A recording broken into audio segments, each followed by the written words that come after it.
next to Jomo Kenyatta University on 0700 000760 and our Kisumu campus opposite Swan Center, Oginga Odinga Street on 0703 201229. Trisent School of Medical Health, Science and Technology. You are watching TV47, the home of untold stories.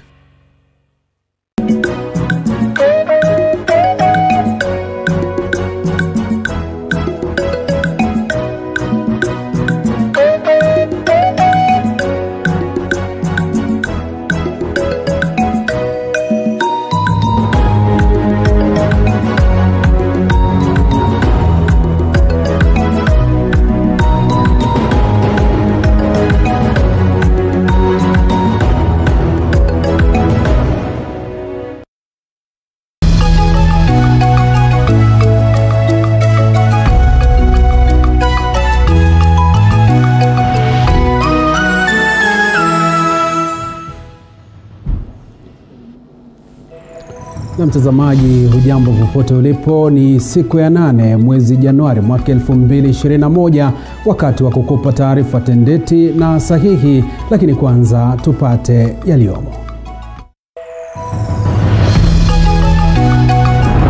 Wandani wa naibu rais William Ruto wazindua wagombeaji wao katika chaguzi ndogo, huku wakiahidi ushindi katika chaguzi hizo. Madaktari 86 waliofutwa kazi Mombasa wataka kurudishwa kazini. Basi Jumatatu, madaktari hawa wanaofanya kazi katika sekta ya kibinafsi ama private sector wameamua kwamba pia wao sasa watakaa nyumbani. La sivyo, wale wa hospitali za kibinafsi pia kuungana nao. Na waziri wa elimu Profesa George Magoha awaagiza washikadau katika sekta ya elimu kushirikiana ili kuhakikisha wanafunzi wajawazito wanarudi shuleni kuendelea na masomo yao. Na sasa mtazamaji, karibu tukufahamishe taarifa hizi unazipata live kupitia ukurasa wetu wa Facebook TV47 Kenya na vile kwenye tovuti yetu www.tv47.co.ke. Mtafsiri kwenye lugha ya ishara anafahamika kama Ann Wairimo, wa kwetu wananiita Joashon Sare. Taarifa ya kwanza ni kwamba muungano wa madaktari walio katika sekta ya kibinafsi wametishia kuungana na wenzao katika sekta ya umma katika mgomo wa wahudumu wa afya iwapo matakwa ya madaktari hayatatimizwa ifikapo Jumatatu tarehe 11 mwezi huu. Maria Mwacharo anatufungulia jamvi la habari zetu jioni ya leo. Wakishirikiana na miungano mingine ya madaktari katika ukanda wa Pwani na maeneo mengine nchini, madaktari hao wameapa kutorejea kazini iwapo matakwa yao hayatatimizwa na serikali. As KMA, our problem is healthcare, welfare of doctors and welfare of the population at large. We know when the government also is not working, a bigger chunk, almost 80% of the population is not getting healthcare. And that is why we decided it's most important for the groups to come and air their concerns and their feelings as a family of doctors. And I do want to concur that as doctors, both in public and private sector, this is affecting all of us, and we are in this as one family. We do believe that sense will come in, and that as we've heard so far, that issues are being resolved, and the discussion on the table, that will go ahead and sort us for us. Kwa upande wake, katibu mkuu wa muungano wa madaktari nchini KMPDU Chibanzi Mwachonda amesisitiza kuwa madaktari hao kamwe hawatatishika wala kubadili msimamo wao wa kuendelea na mgomo. Mombasa, the promotions must be implemented as per that return to work formula. The doctors must be reinstated. Na hiyo ni sauti ya madaktari wote mnaowaona hapa. Those are the bare minimums that will get those doctors back to work. And these conditions that come back to work, then we will reinstate. It was illegal in the first place. That matter is sub judice. It is a matter in court. The process is illegal. So if this continues, then be prepared for the worst. We as doctors of this country, all organizations, all associations, KMA, Kenya Dental Association, Pharmaceutical Society of Kenya, together with KMPDU, will come out strongly, more than this, and take action because the healthcare of the citizens of this country matters. Licha ya vikao tofauti na serikali ya kaunti, suluhu bado haijapatikana na sasa sekta ya afya nchini huenda ikaathirika zaidi. Mariam Mwacharo, Runinga TV47, kaunti ya Mombasa.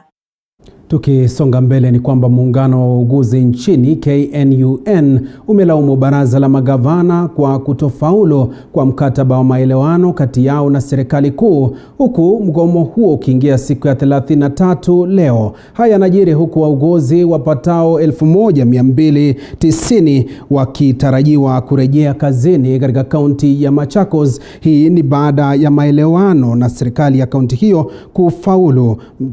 Mazaina Mohamed na taarifa hiyo. Siku chache baada ya muungano wa wauguzi nchini kutangaza uwezekano wa kufaulu kwa maelewano kati yao na serikali, muungano huo sasa umejitokeza kusema kuwa matumaini yote sasa yamegonga mwamba, huku wakighadhabishwa na baraza la magavana kwa kuchangia pakubwa katika kufeli kwa mazungumzo hayo. Sisi tumekuwa na mwafaka na serikali zote mbili kuhusu kurudi kazini, lakini ilipofika mahali ya kutia sahihi ikaonekana kwamba serikali za county zikaanza kusema kwamba hazikuhusishwa katika mkataba huo, lakini sisi tunajua kwamba walihusishwa kwa sababu wafanyakazi wa Council of Governors walikuwa wanahudhuria mikutano hiyo mpaka ule mkutano wa mwisho ambao ulifanyika wiki hii ambao ilikuwa tukamilisha na tutie sahihi. Kulingana na muungano huo, licha ya serikali kusema kuwa ina fedha ya kutosha ya kutimiza matakwa ya wauguzi, baraza hilo limepinga vikali matakwa hayo, huku wakisema kuwa serikali haina uwezo wa kifedha wa kuitimiza. Tumegundua kwamba kuna shida kubwa baina ya serikali kuu na serikali za katuzi.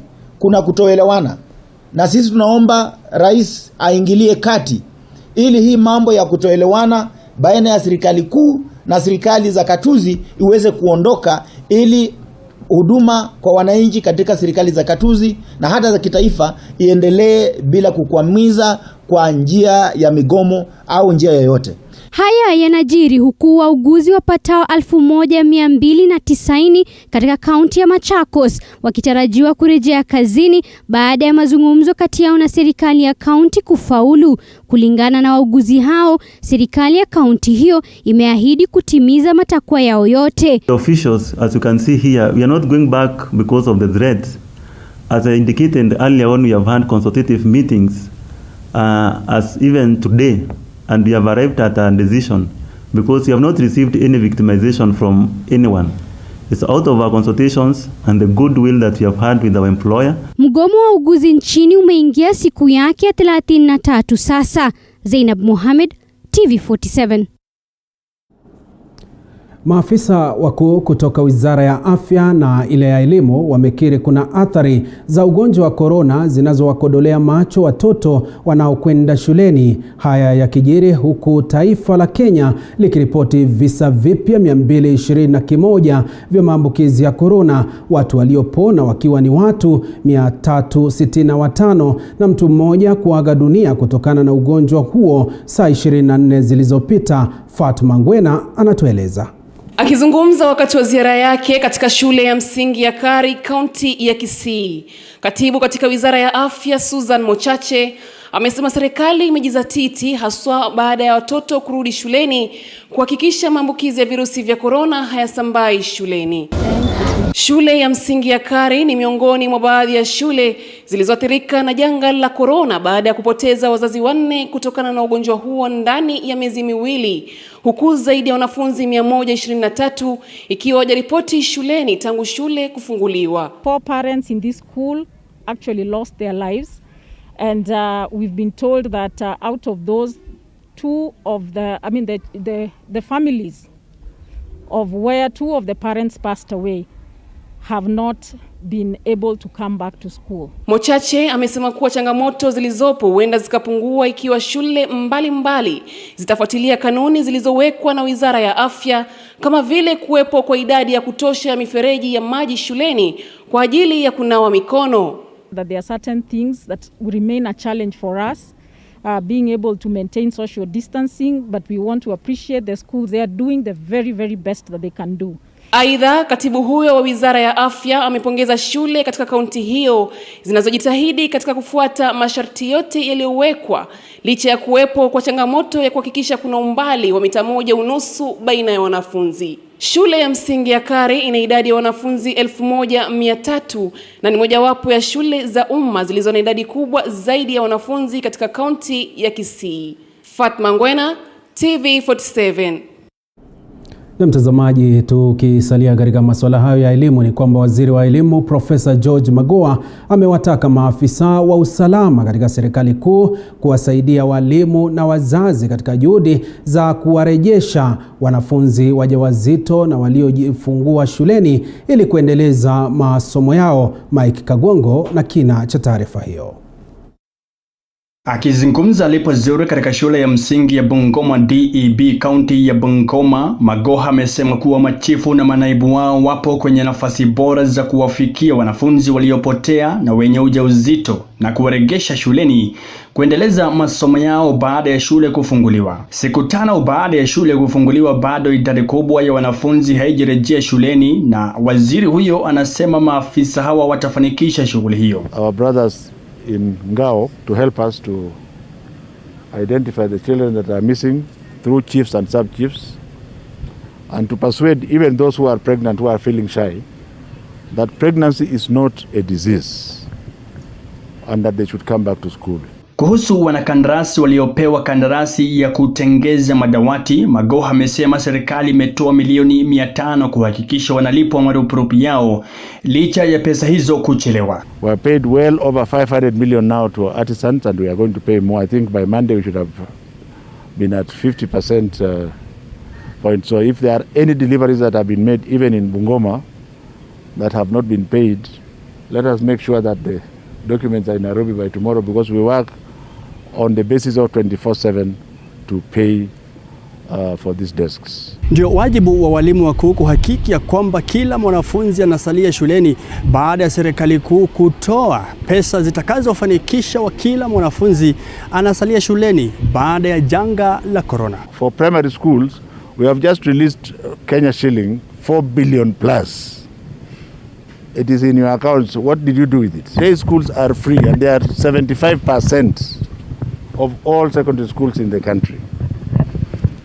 And we released 14.6 billion through the intervention of His Excellency the President just the other day. Kabla ya kuelekea Bungoma na Kakamega, waziri Magoha awali alizuru shule ya upili ya Ombaka, eneo bunge la Nyando, kaunti ya Kisumu, aliposema kuwa serikali imetoa shilingi milioni 10 kupigana na janga la mafuriko shuleni humo, sawia na kaunti za Baringo na Elgeyo Marakwet. The government has provided 10 million shillings to this school, together with another one in this area and about 2 others in Baringo area and 1 or 2 in Elgeyo Marakwet and West Pokot, to ensure that floods are not an issue to our children. Huku hayo yakijiri, baadhi ya wasimamizi wa shule za kibinafsi katika kaunti ya Busia wamefutilia mbali madeni ya karo ambayo wazazi wamekuwa wakidaiwa kama njia moja ya kuwawezesha wazazi kujipanga. Corona ilikuja abruptly, tukaambiwa tuende nyumbani. So tumewave zile balances zenye wazazi walikuwa nazo, tumezitoa. So mzazi akikuja anaanza upya tu kulipa school fees upya ya second term. Kutoka kaunti ya Bungoma nikiarifia TV47, mimi ni Mike Kagwongo. Na shukran sana Mike Kagwongo kwa taarifa hiyo. Mtazamaji, tusonge mbele tuangazie masuala ya kisiasa, na ni kwamba sasa ni bayana naibu rais William Ruto ameanza safari ya kujipanga kwa kinyang'anyiro cha uchaguzi wa mwaka 2022 nje ya chama cha Jubilee baada ya wandani wake kuzindua wagombeaji mbalimbali wa chaguzi ndogo. Anavyoarifu Elizabeth Mutuku, kibarua cha kwanza kwa wanauda ni kusaka ushindi kwenye chaguzi ndogo za ubunge, useneta na uwakilishi wadi zinazofanyika Machi tarehe 4.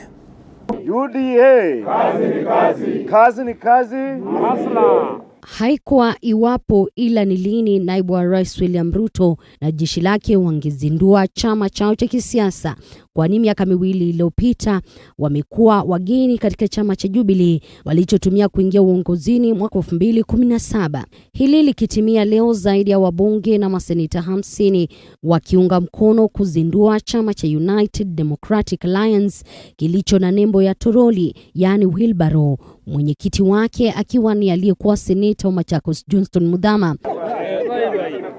Uzinduzi wake ukijiri saa chache tu baada ya msajili wa vyama vya kisiasa Nderitu kuidhinisha kubuniwa kwa UDA kwa kubadilisha tu jina kutoka Party of Development and Reforms PDR. We don't want politics that will divide Kenyans. We want politics that will put Kenyans together. And we want the style of CCM of Tanzania that has been there putting Tanzanians together. We want an approach of ANC in South Africa that has been there putting South Africans together. We don't fear to be challenged, but we want to say that we are going to demonstrate that we have the capacity and we are in a position to unite Kenyans. Wakati huo UDA kilimtangaza Askofu Margaret Wanjiru kupeperusha bendera yake kwa uchaguzi mdogo wa ugavana Nairobi, ambao hata hivyo umesimamishwa na mahakama. Aidha, Evans Kaikai atapeperusha bendera ya UDA kuwania ubunge huko Kabuchai, na ye Alex Lanya atakuwa mwaniaji wa UDA eneo bunge la Matungu, wote hawa wakiahidi kuleta ushindi. Our justice system will prevail and they will uphold the law. They will uphold justice on behalf of the citizens of Nairobi, and we are going to have a by-election in Nairobi. Jubilee akiwa wa kwanza, UDA ile ilikuwa PDR ikiwa ya pili. Kwa hivyo sisi hatuna aibu kujiunga na chama cha UDA. Nataka kuambia ya kwamba mara hii nataka mujitokeze mupige kura, na mimi nitachunga mahali kura yenu itaenda. Wandani wa naibu rais William Ruto, maseneta Mithika Linturi, Susan Kihika, Kipchumba Murkomen, wabunge Ben Mwashiali, Silvana Sosoro na Rigathi Gachagua wakisema kuwa sasa wamepata nyumba mpya ya kujivunia baada ya kile wanadai kuwa ni kudharauliwa ndani ya Jubilee. Vile unavyoelewa, tuko na polygamous father, baba ambaye ako na wake wengi na bandala ya yeye kuweza kutunza watoto wa kila mama katika ile nyumba, kuna watoto wale ambao wanateswa. Sasa tumefika hapa kuona kama hii nyumba tunaweza kuwa adopted kulingana na vile mnavyopanga maneno yenu kuendelea mbele. Uliza tu maswali, pia niko na maswali na hawa. Tunajua wao walizunguka wakipigia debe chama cha ODM ambayo ni competing party, ambayo iko opposition. Sisi tumeungana na chama ambayo it's part of Jubilee, it's affiliate. Wale mnatuuliza maswali mingi, jiulizeni kwanza kwa nini nyinyi mnashikana chama cha ODM. Na kama kuna maswali ya kufanya disciplinary action, tuanzie wale wameenda kuchingana na chama cha opposition. This is the kind of a party that we want to build. A party that transcends regions, tribes, economic status. A party that is available and open and accessible to every Kenyan. A party whose policies will be to make sure that we do not leave any Kenyan behind. Wandani wa naibu wa rais William Ruto wakiwa tayari wamezindua chama cha UDA kinachosubiriwa ni kuona iwapo watatoa nafasi mbalimbali za chaguzi ndogo zijazo. Elizabeth Mutuku, TV47, makao makuu ya UDA, Nairobi. Namshukran sana Elizabeth Mutuku kwa taarifa hiyo. Mtazamaji, taarifa hiyo inatupeleka kwenye mapumziko, lakini kabla tufanye hivyo, nipitie jumbe kwenye Facebook Live. Anasema anaitwa Henry Osembo, ninaopata live kutoka Ruben. Mwingine hapa anasema anaitwa King Ifrika, anasema I'm watching from Kitale. Wa mwisho hapa anaitwa Emmanuel Semeyo, anasema watching TV47 News live from Kihoto, Naivasha. Mtazamaji, jumbe ni nyingi. Tuende kwenye mapumziko, tuingie madukani. Tukirejea tunarejea na taarifa zaidi. Ganda nasi.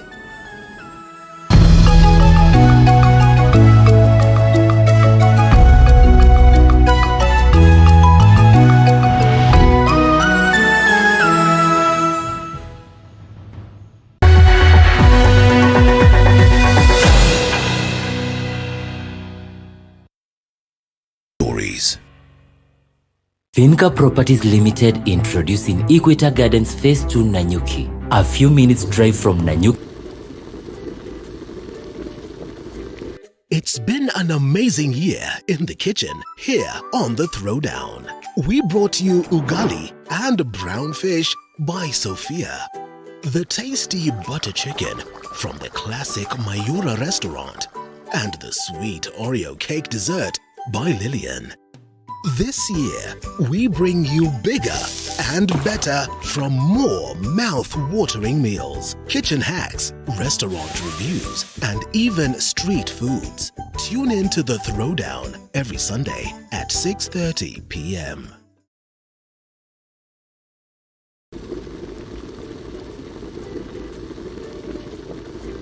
It's been an amazing year in the kitchen here on The Throwdown.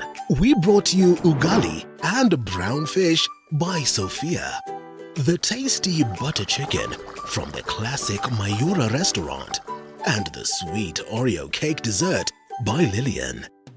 This year, we bring you bigger and better from more mouth-watering meals, kitchen hacks, restaurant reviews, and even street foods. Tune in to The Throwdown every Sunday at 6:30 p.m.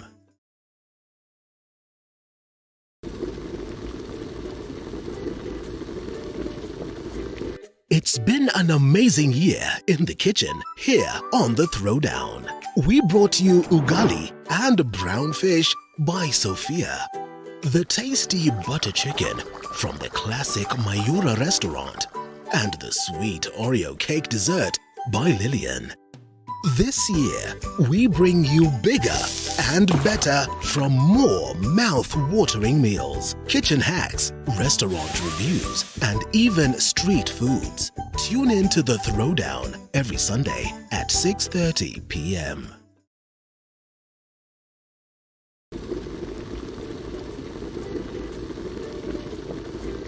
It's been an amazing year in the kitchen here on The Throwdown. We brought you ugali and brown fish by Sophia, the tasty butter chicken from the classic Mayura restaurant, and the sweet Oreo cake dessert by Lillian. This year, we bring you bigger and better from more mouth-watering meals, kitchen hacks, restaurant reviews, and even street foods. Tune in to The Throwdown every Sunday at 6:30 p.m.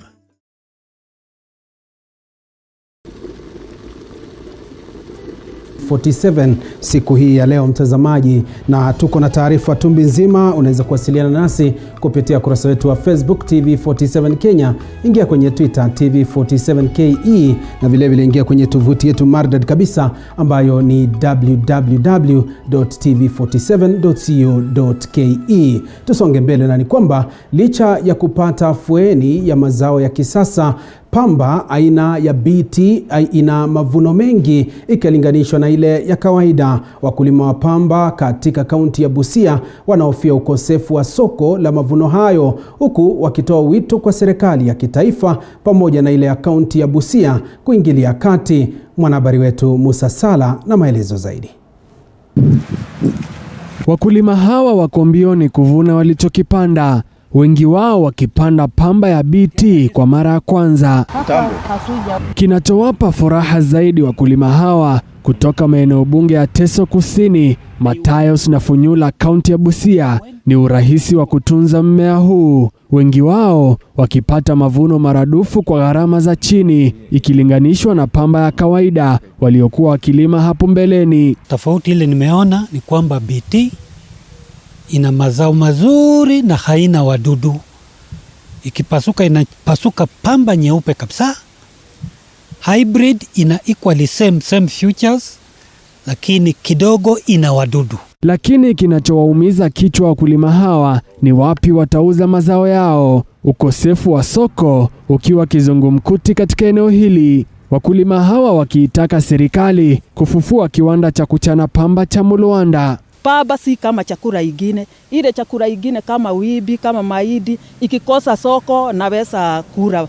Lakini sasa pamba kama hakuna soko inakuja kufanya mkulima afifie. Tumekuwa tunajiuliza hii soko tutaipata kwa njia gani? Kwa sababu mara mingi huwa naona watu ambao wanaitwa hawa brokers, tunawauzia hao pamba. Tunapata sasa tumefanya kazi mingi kwa hii kilimo, na wakati tunawauzia obvious watatupatia kwa ile bei ya chini. Hata hivyo, mkurugenzi wa idara ya kilimo kitengo cha mimea katika serikali ya kaunti ya Busia, Samson Hashina, amewahakikishia wakulima hao kuwa serikali ya kaunti imeweka mikakati ya kuwatafutia soko, huku akisema kuwa hatua hiyo itapunguza ulaghai wanaopitia wakulima hao mikononi mwa mawakala. Kuna mkataba ambao tumeingia na kampuni zenyewe, hizo kampuni mbili ambazo zinanunua hiyo cotton. Kwa hivyo upande wa watu ambao watakuja kutapeli wakulima wetu, nafikiri tumefunga hapo. Wakulima wa pamba nchini hupoteza mabilioni ya pesa kwa mawakala ambao huwatafutia masoko. Wakulima hawa sasa wakiitaka serikali ya kaunti ya Busia kunusuru mazao yao kwa kuwatafutia soko. Musa Salah, TV47.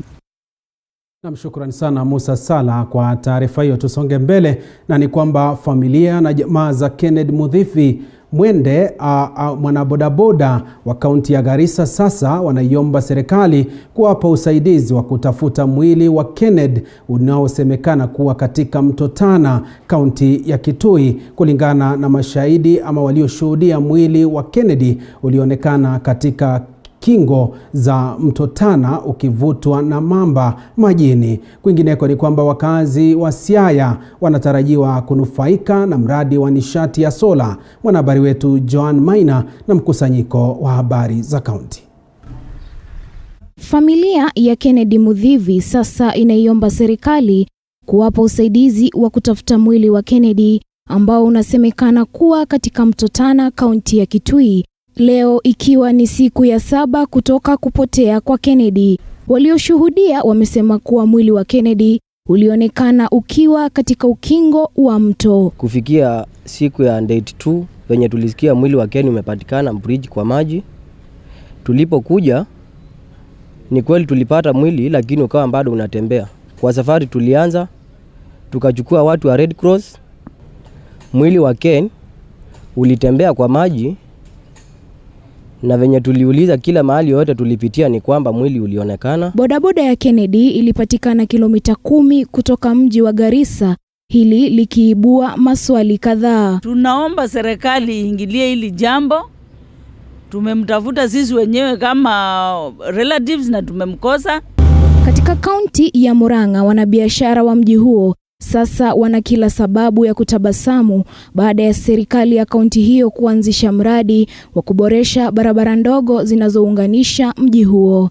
Serikali imeahidi kuendelea kuboresha mazingira ya kaunti hiyo, huku wakazi wakishinikizwa kuanzisha biashara maeneo hayo. Kwa wakati nimekuwa hapa kwa hii biashara, hii barabara imekuwa ikiharibika sana wakati wa mvua, na sisi tuna depend sana na the customers wenye wanapitia kwa hii njia.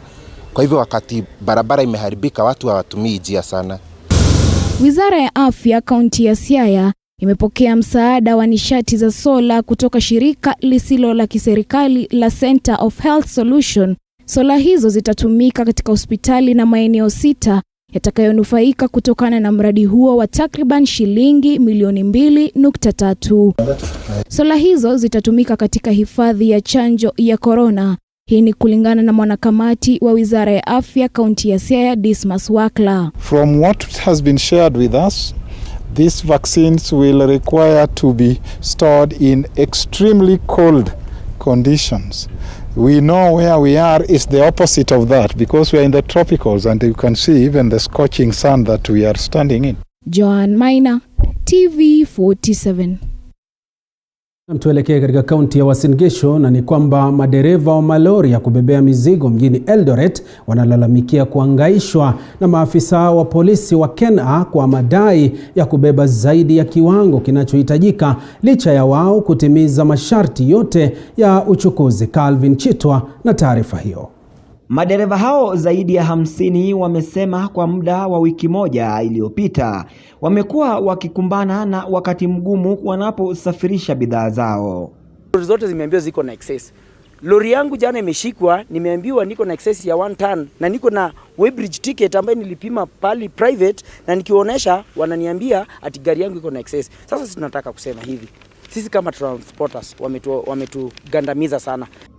Wanadai kuwa maafisa hao wamekuwa wakiwashurutisha kutoa hongo pamoja na kuwakamata wakidai wamebeba uzani zaidi, licha ya vipimo vya daraja la uzani kuonyesha kuwa walikuwa wamebeba kiwango kinachohitajika. Sisi kama transporters wametugandamiza sana, na wanatuandikia tuende kotini, na wakisema tuende kotini wanajivuruta sana kupeleka gari kotini. Ina take 4 days. Kama hiyo gari ambayo unaona ya yellow ya Tatani ya Kware imekuwa hapa for the last 1 week. Nimetoka Kitale, nimepima mahindi kwa weighbridge. Nimeshapima mahindi kwa weighbridge, nimekuja nimepatikana na hiyo mobile weighbridge. Wamekuja wametupima.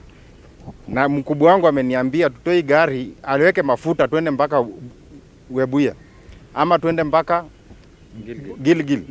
Tupime hii gari na anajitolea mafuta. Bado hao wanafanya nini? Wanatuzungusha.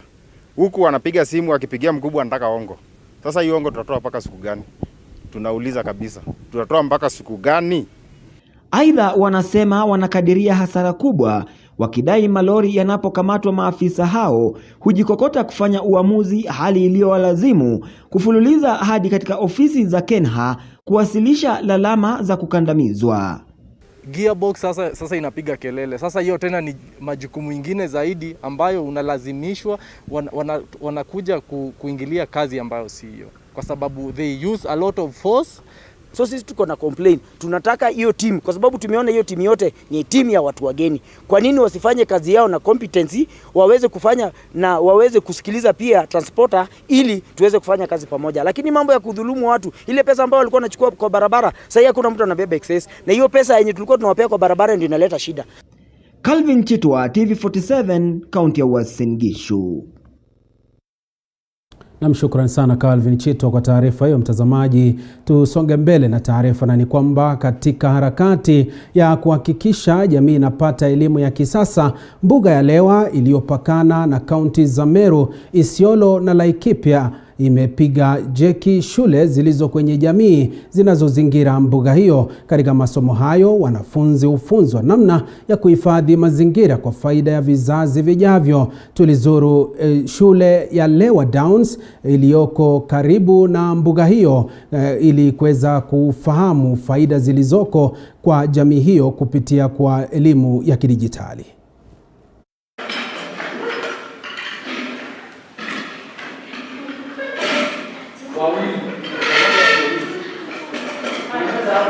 The great purpose of Lewa is conservation, and when we have supporting conservation around the community, the best way we've seen to do that is educating the immediate communities so as they understand also how much conservation can be of benefit to them, and as well make them access alternative sources of income from the old ones that were overgrazing and other practices that were not supporting conservation. And for this purpose, also the community helps us, as you know, Lewa has a fight against poaching, and actually the community acts as our first defense outside here. So by supporting them, we have a mutual benefit as a community and as animals in Lewa as well, such that we thrive together through the benefit of education as one of the community support projects.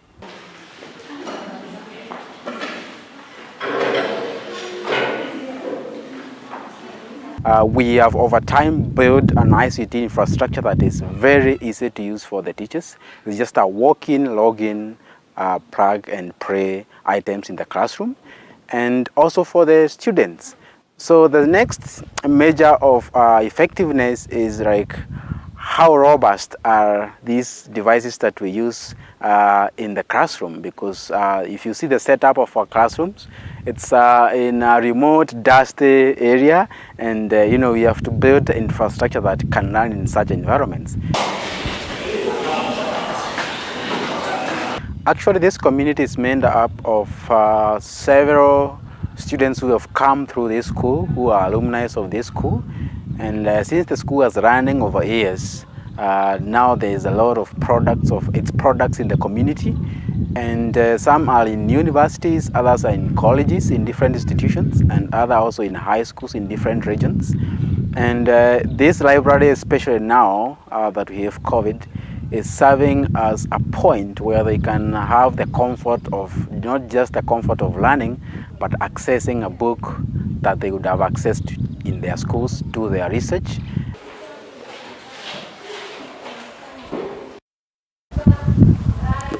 trees. The relationship between Lewa and the school is that this is just one of the Lewa supporting schools. We have 23 schools that we support. We have 19 primary schools and we have 4 secondary schools with a total around 8,000 students in all the 23 schools. And what we have is that we come in partnership with the government schools to make sure that whatever structures the government has set in place to make sure that there is quality education in schools, we help the schools implement. Where there is a lack of resources, we supplement. Where there is a need for a capacity, we help build. We have candidates who have done very well. However, not everybody does well in the school because of the community where the children come from. Most of the members of the community are, the community is cosmopolitan with Maasais, Turkanas, Boranas, and Merians and Kikuyus. And most of the members of the community, they believe in pastoralism. So we have a serious problem of chronic absenteeism. You have seen learners who will finish even 3 months without reporting to school. So this one remains one of the challenges, but we are doing our best, and the results have been improving from year to year. Na mtazamaji, ni makala kutoka Mbuga ya Leo, ushirikiano uliopo kati ya jamii ili kuhakikisha elimu inaendelezwa katika jamii zinazozunguka mbuga hiyo ya leo. Mtazamaji, tunachukua mapumziko mengine mafupi, tukirejea tutakuwa tunaangazia taarifa zaidi. Nikiangalia hapa kwenye Facebook anasema anaitwa Biko Bantu, mimi pia na waona hapa JKIA. Mwingine hapa anaitwa Natty Brown, watching live from Maganjo Mukurweine. Mtazamaji, ni baadhi ya jumbe ambazo tuko nazo hapa, tukirejea tuzidi kukupa taarifa na vile vile kusoma jumbe zako tunavyoendelea mbele. Twende kwenye mapumziko, ganda nasi.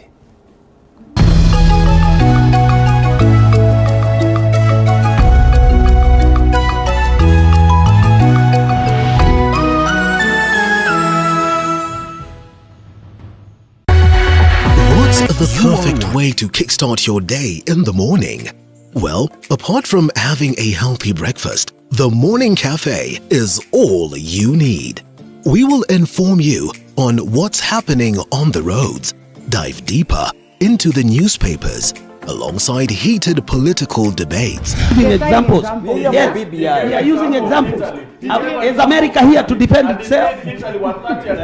Did you know that your greatest wealth is health?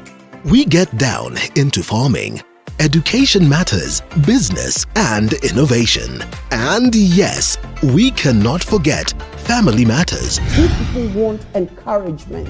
With some good Friday vibes. When the deal is done. The Morning Cafe with Linda Alela, Monday to Friday from 6 a.m. to 9 a.m. only on TV47. What's the perfect way to kickstart your day in the morning? Well, apart from having a healthy breakfast, the Morning Cafe is all you need. We will inform you on what's happening on the roads, dive deeper into the newspapers, alongside heated political debates. Examples. Yes, we are using examples. Is America here to defend itself? Did you know that your greatest wealth is health? We get down into farming, education matters, business and innovation. And yes, we cannot forget family matters. These people want encouragement. With some good Friday vibes. When the deal is done. The Morning Cafe with Linda Alela, Monday to Friday from 6 a.m. to 9 a.m. Na mtazamaji, karibu tena, tuzidi kukufahamisha taarifa zaidi, na ni kwamba zaidi ya magunia 100 ya kahawa yameibiwa kutoka katika gala la kiwanda cha Gitwe, Gatundu Kusini. Kahawa hii inasemekana kuwa ya dhamani ya zaidi ya shilingi milioni 2. Inasemekana wezi walivamia kiwanda hiki usiku wa kuamkia leo kufunga walinzi waliokuwa wakishika doria na kutekeleza uhalifu huo. Wizi huu umewatia kiwewe wakulima wa kahawa wa eneo hilo la Gitwe kuwa jasho lao huenda likambulia patupu. Weru Mwangi na taarifa kamili. Wakulima wa kahawa kutoka eneo la Gitwe, Gatundu Kusini wameachwa kama wamejikunyata baada ya zaidi ya magunia 100 ya kahawa iliyokuwa inasubiri kusiagwa kuibiwa na wezi waliovunja gala la kiwanda cha Gitwe. Nisikia kengora ikiwika asubuhi saa ya 12 ya asubuhi. Watoto wangu nikawauliza kwani nini hiyo inawika? Wakaniambia ni kahawa ni pale kwa factory. Nikauliza kwani nini? Wakaniambia hiyo inawika kama kuna jambo fulani inafanyika au kuna wezi ndio kunaenda. Sasa nikafikiria tukakuja huku tukapata kweli kahawa kameenda. Wakiwa na uchungu mwingi kuona hawatofaidi kutoka kwa jasho lao, wakulima hawa wamesema kuwa japo zao za bei hili hazijakuwa za kuvutia, wamekuwa wakitegemea malipo yake kusomesha wanao. Naomba serikali waangalie mkulima wa kahawa. Mkulima wa kahawa hakuna kitu anapatanga.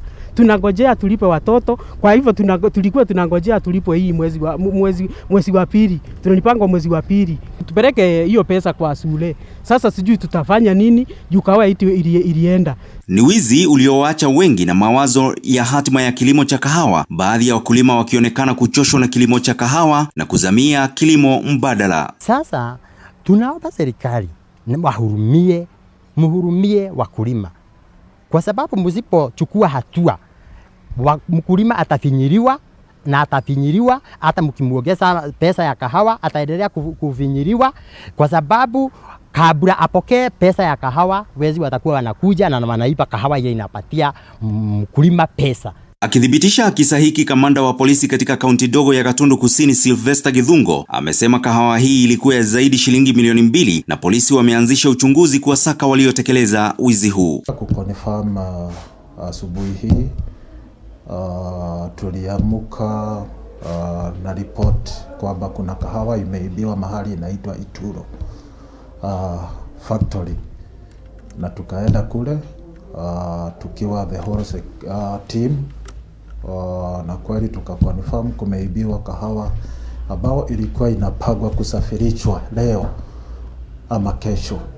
Tuseme niliona kulingana na vile wamesema ni sala between 2 and 3 million there. Vilevile Githungo amesema kuwa mwanzoni mwa msimu wa kuvuna kahawa walikuwa na mkutano na wasimamizi wote wa viwanda vya kahawa kutoka Gatundu Kusini kujadili jinsi wanavyopaswa kuimarisha ulinzi wa magara yao ya kahawa. Nikiripotia runinga ya TV47 kutoka Gatundu Kusini, jina langu ni Weru Mwangi.